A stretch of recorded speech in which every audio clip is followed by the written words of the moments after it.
के तपाईँ शान्त र स्थिर महसुस गर्नुहुन्छ तर कहिलेकाहीँ सुस्त र ऊर्जा कम भएको अनुभव गर्नुहुन्छ?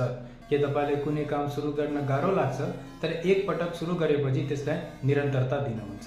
आयुर्वेदमा यसलाई कफ दोष भनिन्छ। कफले संरचना र स्थिरतालाई प्रतिनिधित्व गर्दछ।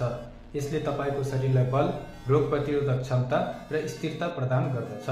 आधुनिक विज्ञानमा यो तपाईँको शरीरको बनावट, ऊर्जा सञ्चय र सुस्त मेटाबोलिजमसँग नजिकबाट सम्बन्धित छ।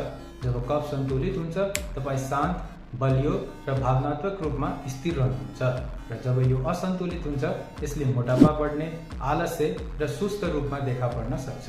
अब तपाईँलाई यी तीनैवटा दोषहरू बारेमा थाहा भयो, तपाईँ कुन चाहिँ हो?